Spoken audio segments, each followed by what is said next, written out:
Thank you very much for those two presentations. And I guess at this point we can hear from our reactor. Our director has excused himself earlier because he has an important matter to attend to. So we'll hear from Dr. Maruja Asis, the Director of Research and Publications at the Scalabrini Center. Thank you, Polly, and good afternoon to everyone. Also, Happy New Year. Yeah, we do. And Happy New Year. I have to warn you that I also have a very bad cough, although we were not together yesterday. I also have a very bad allergy, so I might be coughing at some point of the discussion. We are together. Okay, first of all, I think the presentations were very comprehensive, and it's quite difficult to just pin down one or two concepts that should be examined further. So what I'll try to do is, first of all, start from the data angle. Okay, I'll start from the data. I think Dr. Uyar made references to, especially in the abstract, about international migration being naively measured. I think there's that statement about that. About international migration being defined differently by countries of origin and countries of destination. It is true that there is no, there is also a lot of discussions on how international migration should be counted. But despite the fact that there might be differences in how countries of origin and countries of destination may measure what constitutes as international migration, it's also very clear that not all international travels are considered as international migration. Okay? So of course, there has to be the crossing of international borders that has to be met. But then the other dimension that also has to be met is at least a minimum period of time that a person is outside of his country of origin, usual place of residence, or country of birth. And in that regard, the United Nations actually has a recommendation that for a person to be counted as an international migrant, that person must have crossed an international border, first of all, and second of all, that person must have been away from his usual country of residence or country of birth for at least a year. Okay? Now, there are of course different national conventions because some countries don't really adopt that kind of definition, but nonetheless there is that recommendation. Especially with regards to the presentation of Maria, I think it's also very important to stress that the data that you initially presented on permanent registered immigrants are actually based on registered immigrants or permanent settlers. So they do not, that is data that is collected by the Commission on Filipinos Overseas, and they do not include the large numbers of overseas Filipino workers that are working abroad temporarily for usually a period of 2 years. So for that kind of flow data, it would be good to tap into the data sources of the Philippine Overseas Employment Administration. Because the data on registered permanent migrants specifically refer to permanent settlers. So these are people who are going to settle permanently or have the right to residencies in countries like the US, Canada, Australia, New Zealand, the traditional countries of permanent settlement, as well as some countries of destination that may allow permanent residence, especially in terms of marriage migration. So, for example, in the Asian context, our context is very much characterized by temporary labor migration. That's the basic temporary regime in Asia. And specifically, that refers to less skilled migrant workers. Okay? So you would notice, for example, that countries like Japan, they do not, Japan is actually the long holdout in the sense that up until now, the policy is not to admit less skilled migrant workers. But when it comes to highly skilled workers or professional workers, then Japan is welcoming of those types of migrants. Okay? So we have to remember that when we speak of return migration, we have to consider also the context of the destination country. To what extent does the country of destination provide a pathway for permanent residence or even citizenship. Okay? So in the larger Asian context, the primary international migration regime, okay, my cough is starting, I'm warning you.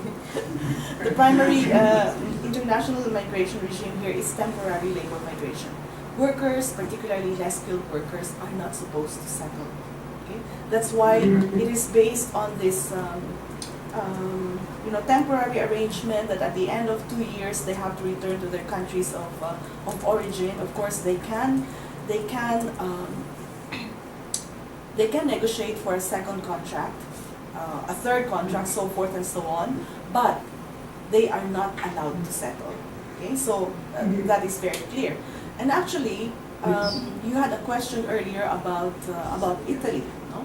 Because what we have in terms of destination countries and in terms of pathway to residence and citizenship, we basically have three types. We have the classical immigration countries, so these are the US, Canada, Australia, New Zealand, United States.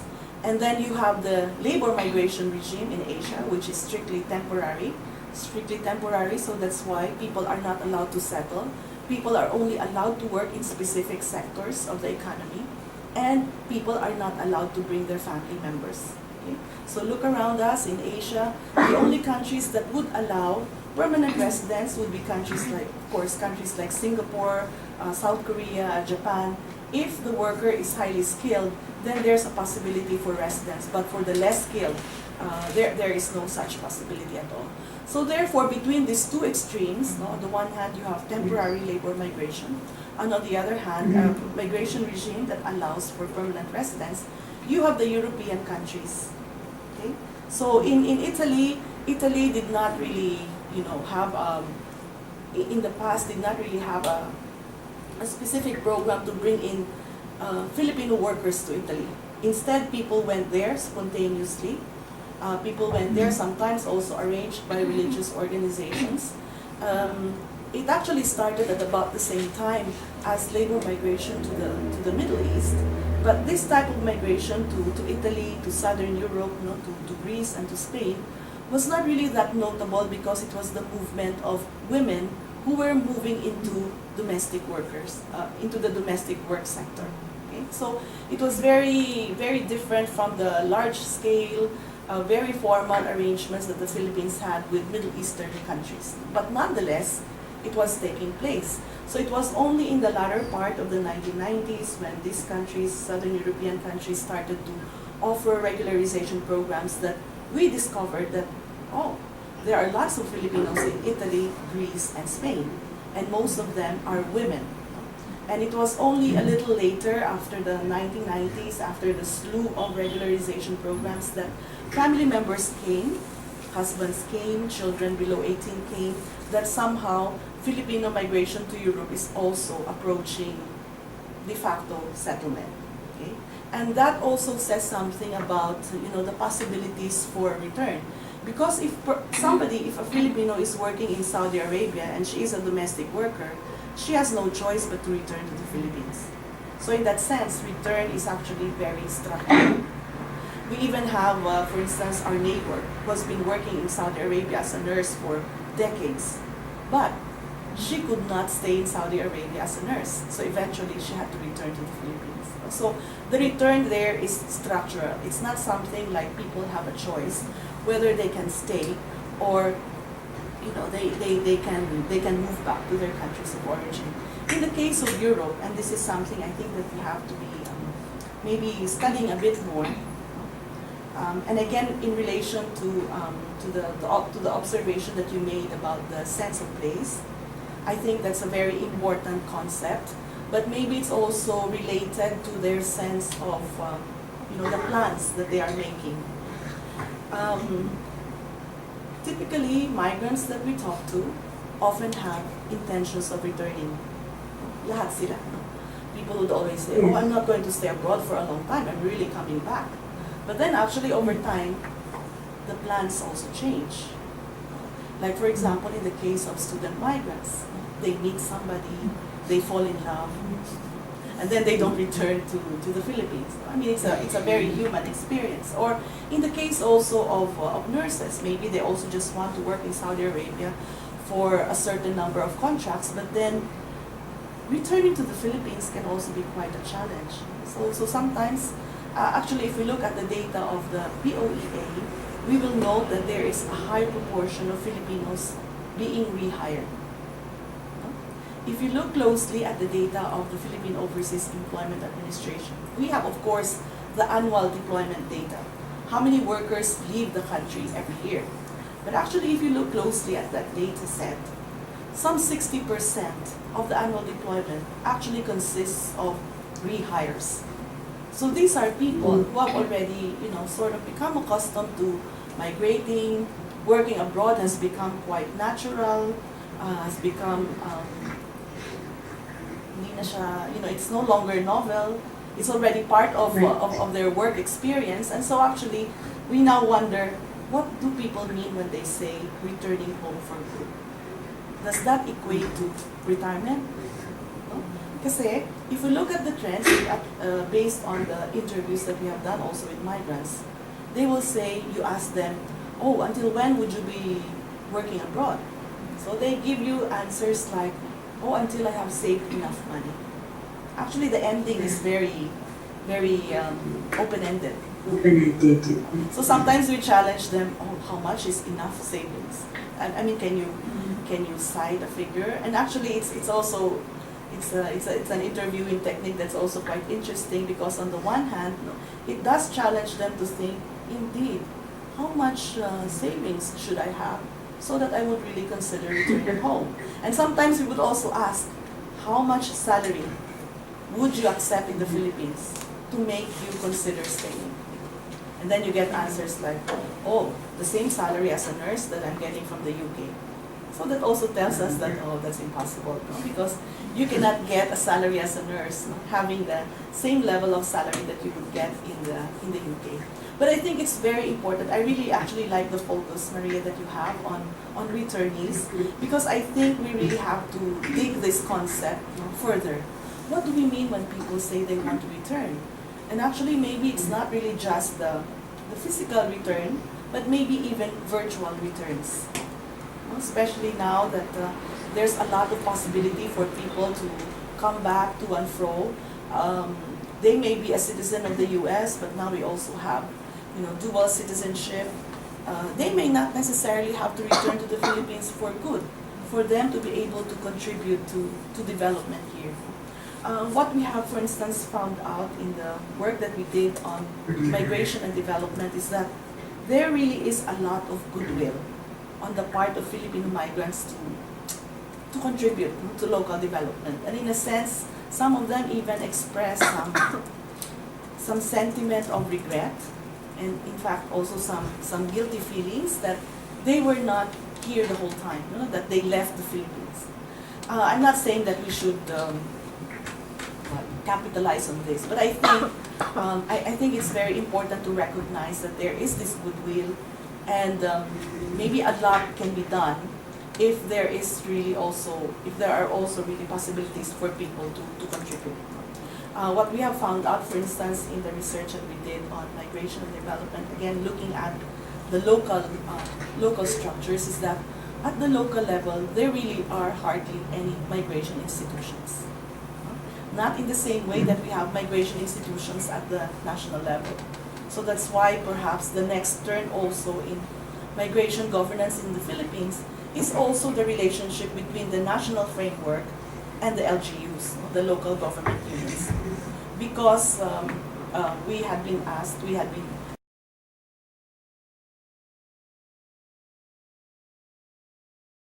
received comments, for example, with people that we have worked with, that when it comes to welfare, they know that they can, welfare issues, they know that they can tap or they can approach the Overseas Workers Welfare Administration. When it comes to problems with contracts, they know that they can tap the Philippine Overseas Employment Administration. But then they said, what about if we have concerns and questions about migration and development? Who is the agency that we are going to work with? So that is going to be, I think, a lot of challenge. That will pose a lot of challenge to our local government units and also to our national government policy makers to be able to bridge, you know, that relationship between the national and the local. Okay. So let me turn a little bit to the second presentation. Again, I also like the focus on human security. I think this is really very important, and perhaps if I can suggest, maybe try to bring into the discussion maybe some of the common elements or maybe distinctions between a human security approach and a human rights approach, and also another related concept, which is the responsibility to protect. Actually, the responsibility to protect that is increasingly used in terms of forced displacement, forced population movements. But perhaps it would be useful also to see what are the common grounds among these related concepts, and also what are the differences, if any. I'm very happy to see that in the presentation you have made mention about the fact that that the promotion of human security proceeds at different levels, from the international level to the regional, and then the bilateral, and of course the national. I think it's also very important to stress that at this point, a very strong attachment to a national framework on migration, even if states still try to hang on to a national framework from time to time, is something probably that is already out of sync with current realities. That we do have to consider at the least, you know, a bilateral approach, and then, you know, regional processes as well as international. It's also important to stress that really migration is a very challenging phenomenon, because there is no one single international organization that handles migration issues. Of course, when it comes to refugees, we have the reference point, the UNHCR. When it comes to migrant workers, we have as a reference point ILO. But when we have to think comprehensively, there is really no one single international organization, in the same way that we can speak of the World Trade Organization when it comes to trade issues. So that will always be, I think, in the background, part of the challenge that we have to face when we have to think about governance, especially at the international level. Maybe you might also want to speak a little bit. You know, if you have it might be good to have also a specific focus. Like if you're focusing on the Asian region, maybe you can also speak about the different regional consultative processes that are already underway. Because for different types of migration phenomenon, some processes are underway. Like when it comes to trafficking, there is a lot of convergence, no, of countries of origin and countries of destination. But when it comes to migrant workers, there's still a lot, you know, that has to be worked out between countries of origin and countries of destination. And so maybe that we can also have more time for further discussion later on.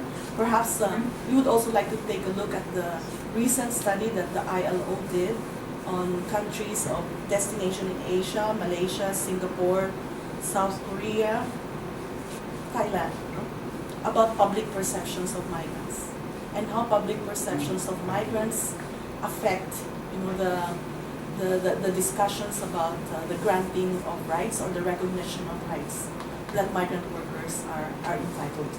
Because when we talk about human security, again, I think there's also some gradation that the countries of origin and the public makes about different types of migrants.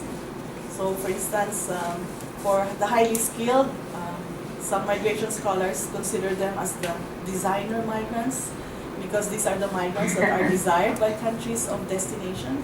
When it comes to, you know, the granting of rights, again, between a trafficked person, okay, and an irregular migrant worker. An ordinary person would say that a trafficked person should be protected, but a migrant worker that is in an unauthorized situation should not have any rights, which goes against the grain of a human rights perspective, because from a rights perspective, all people are legal. There is no one legal human being. So I think also the sensitivity to different perceptions of different types of migrants and the kinds of rights that people are willing to accept and to grant to different types of other listeners. Maybe I'll stop at that point and we can have more discussions. Thank you.